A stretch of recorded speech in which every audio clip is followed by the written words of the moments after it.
Welcome to new lesson. So कल तक हमने देखा था कि कैसे हम ऑन पेज एसईओ कर सकते हैं। हमने काफी सारी चीजें देखी थी उसके अंदर।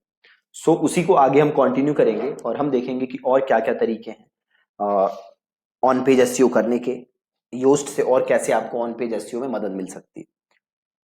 ये जो मेरा ब्लॉग है जो मैंने लिखा था, इसको मैं अब एडिट करता हूँ, ठीक है।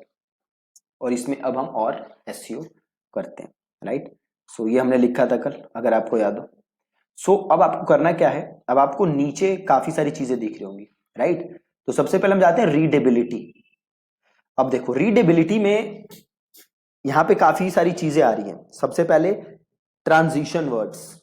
अब देखो ये सारी चीजें ग्रीन है, राइट। ग्रीन का मतलब है कि काफी अच्छा हमने अपना आर्टिकल लिखा है, राइट। अब अगर आपका कंटेंट ग्रीन नहीं आ रहा तो आपको अपने कंटेंट में चेंजेस करने हैं ताकि वो ग्रीन हो, राइट। अब ये ग्रीन जो है ये सिंपल ये सजेस्ट करता है कि आपका कंटेंट कितना रीडेबल है, ठीक है। और कंटेंट जितना ज्यादा रीडेबल होगा, अब सपोज करो आपने कंटेंट लिखा और जो आपका यूजर है उसे आपका कंटेंट समझ ही नहीं आ रहा, तो फिर आपके कंटेंट का फायदा क्या है ना। सो मेक श्योर कि आपका कंटेंट रीडेबल हो, इजी टू अंडरस्टैंड हो। अगर कोई 7th grade 8th grade 6th grade का बच्चा भी आपका कंटेंट पढ़े तो उसे सारी चीजें इजीली समझ आ जाए, राइट। आप देख सकते हो यहां पे सारी चीजें ग्रीन, पैराग्राफ लेंथ बिल्कुल अच्छी है, सब हेडिंग डिस्ट्रीब्यूशन भी अच्छी है क्यों हमने H1 टैग H2 टैग ये सारी चीजें बना दी थी, है ना। तो सारी चीजें अच्छी हैं। तो अब आप चेक कैसे कर सकते हो कि आपका कंटेंट रीडेबल है कि नहीं है। देखो यहां से तो पता चल ही जाएगा। दूसरी एक चीज है जो आप यूज कर सकते हो वो है hemingwayapp.com, राइट। एक वेबसाइट है hemingwayapp.com। आपको सिंपल यहां पे जाना है और अपना कंटेंट आपको यहां पे जाके पेस्ट करना है। तो से ये मैंने लिखा है, मान लो ये कंटेंट है, इसको मैंने किया कॉपी, यहां पे किया मैंने पेस्ट, ठीक है। अब ये देखो आपको बता रहा है कितना रीडेबिलिटी क्या है। तो ग्रेड 8 ये कह रहा है कि जो ग्रेड 8 का बच्चा होगा वो मेरा कंटेंट समझ सकता है, राइट। हमें अब इसे कोशिश करना है कि हम इसे और इजी बनाएं। जैसे ये कह रहा है यहाँ पे कि 1 of 5 sentence is hard to read, ये कह रहा है ये जो येलो में है ये हार्ड टू रीड है। तो आपका गोल है कि आप इसको और इजी बनाओ, ठीक है। इस ऐप का नाम है hemingwayapp.com। तो जो ये हार्ड टू रीड है उसे आपको इजी टू रीड बनाना है ना।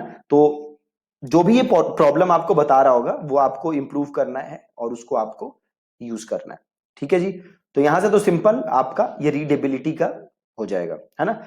अगली चीज वापस एसईओ पे आओ और सबसे पहले देखो यहां पे एक चीज है फोकस की फ्रेज, ठीक है। फोकस की फ्रेज का मतलब होता है कि भैया ये जो आपका कंटेंट है इसका फोकस कीवर्ड क्या है, राइट। तो हमारा फोकस कीवर्ड है जैसे गेन वेट, ठीक है। तो आपको यहां पे बताना है कि भैया मेरा फोकस कीवर्ड है ये गेन वेट, ठीक है। तो मैंने वो बता दिया यहाँ पे फोकस कीवर्ड, आपको भी अपना फोकस कीवर्ड बताना है। अब थोड़ा आपको नीचे आना है, देखो यहाँ पे एसईओ एनालिसिस कर रहा है keeping in mind gain weight, जो मेरा कीवर्ड है उसको लेके, ठीक है।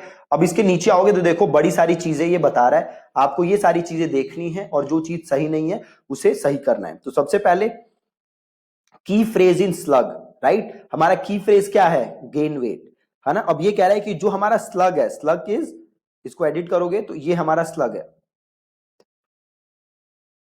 ये स्लग है ना। इसके अंदर देखो गेन वेट मैंने यूज किया हुआ है ना, गेन वेट। और मेरा की फ्रेज क्या है, गेन वेट। तो एक अच्छी बात है, ठीक है। सो आपको हमेशा ये इंश्योर करना है कि जो आपका की फ्रेज है वो आपके यूआरएल स्लग के अंदर आए, ठीक है। और वो हमारा आ रहा है जो ये बता रहा है, राइट। उसके बाद है एसईओ टाइटल विथ, कि जो हमारा एसईओ टाइटल है healthy ways to gain weight if you are underweight, ठीक है। ये कह रहा है कि जो एसईओ टाइटल की विथ है वो भी अच्छी है ना। अगर आपका ये ग्रीन नहीं आ रहा तो आपको कोशिश करनी है कि ये ग्रीन आए, ठीक है जी। अगली चीज टेक्स्ट लेंथ। अब देखो यहां पे थोड़ा सा कॉन्ट्रेडिक्टरी चीज है। ये टेक्स्ट लेंथ कह रहा है कि भैया आपके यहां 310 वर्ड हैं तो आपकी टेक्स्ट लेंथ अच्छी है, राइट। पहले मैंने आपसे बात की थी कि गूगल के अकॉर्डिंग आपके ब्लॉग की लेंथ कितनी है, आपके पेज की लेंथ कितनी है, ये उतना मैटर नहीं करती, राइट। गूगल का गोल ये नहीं है कि आपका जो पेज है वो 10,000 वर्ड का हो, ठीक है। गूगल का गोल क्या है कि जो यूजर के सवाल है उसका जवाब आपका वेब पेज सही तरीके से दे। अब अगर वो जवाब देने के लिए 10,000 वर्ड लगते हैं, देन 10,000 वर्ड का आपको लिखना है। अगर उसका जवाब देने के लिए 500 वर्ड लगते हैं तो आपको 500 वर्ड का लिखना है, राइट। तो ये कह रहा है कि टेक्स्ट लेंथ अच्छा है, सो ठीक है, हम आगे बढ़ जाएंगे।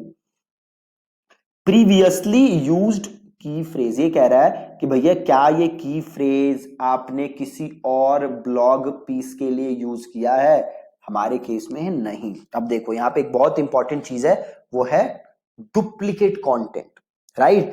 Google hates duplicate content.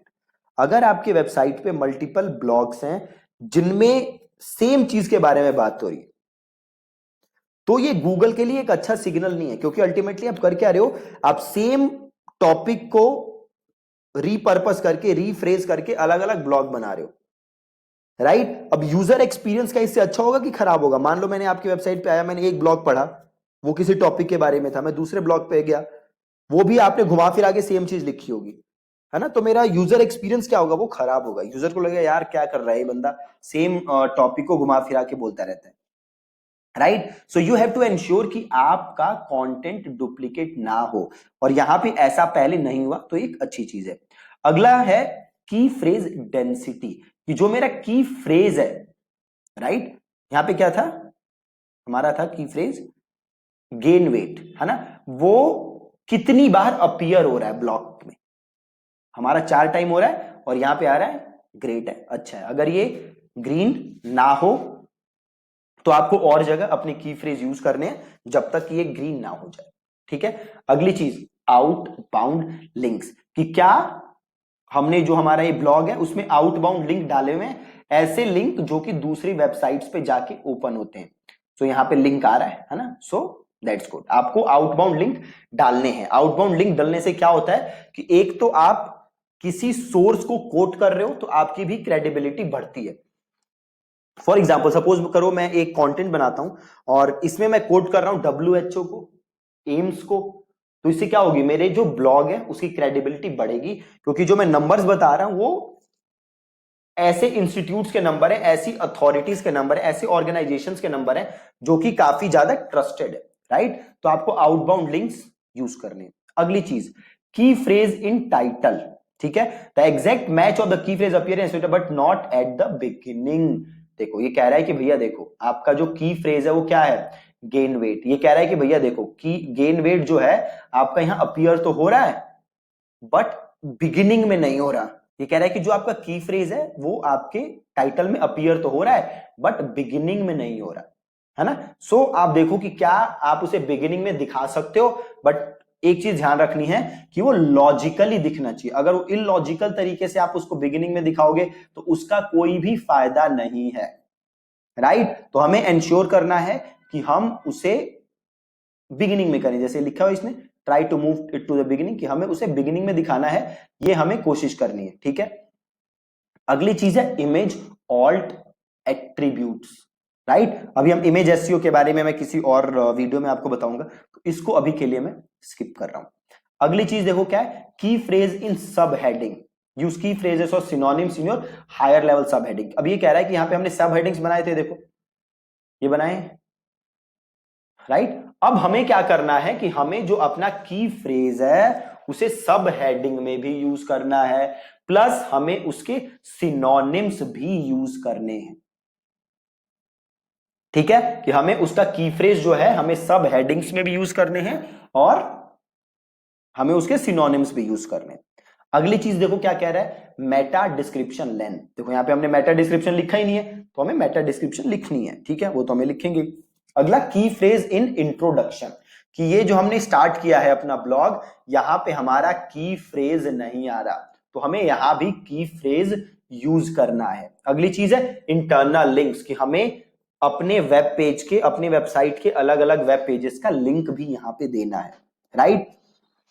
तो अब देखो, अगर ये जो कह रहा है, जो जो एससीओ योस्ट कह रहा है, अगर आप ये सारी चीजें कर लोगे तो आपका ऑन पेज एससीओ एकदम एकदम परफेक्ट हो जाएगा।